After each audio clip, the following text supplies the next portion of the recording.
ఖమ్మం జిల్లా కాంగ్రెస్ పార్టీ కార్యాలయంలో MP Raghurama Reddy, Rajya Sabha MP Renuka Chowdary సమావేశం నిర్వహించారు. ఈ సందర్భంగా ఫస్ట్ స్టేజ్ నేటు రైతు రుణమాఫీ అమలు అవుతుందని, మరికొన్ని రోజుల్లోనే గృహ జ్యోతి పథకం కూడా అమలు కానుందన్నారు.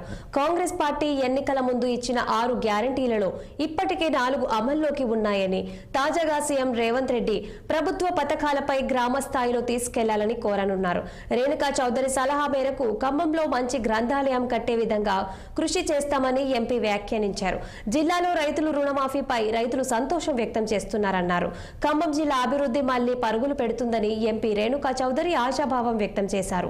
నేలకొండపల్లిలో ఉన్న బౌద్ధ స్తూపం టూరిజంలో అభివృద్ధి చేయాలని, పాలేరు ఖమ్మం ప్రాంతంలో కూడా మ్యూజిక్ పార్క్ ఏర్పాటు చేసి నిరుద్యోగులకు ఉద్యోగ కల్పన చేస్తామన్నారు.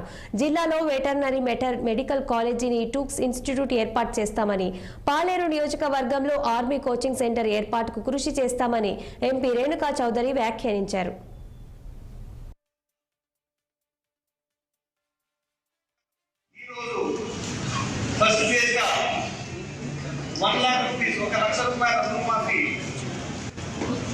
ప్రభుత్వం అనౌన్స్ చేసింది.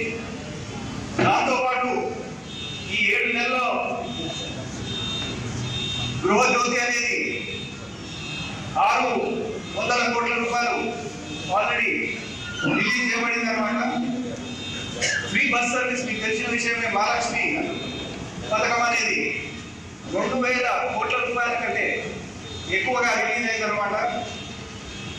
దాని తర్వాత రైతు భరోసా మీకు తెలిసిన విషయమే. ఆల్రెడీ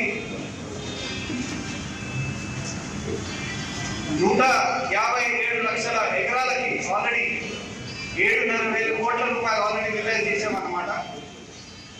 అదేవిధంగా రైతు బీమాకి 14,000 కోట్ల రూపాయలు ఆల్రెడీ రిలీజ్ చేశారు అన్నమాట ప్రభుత్వం.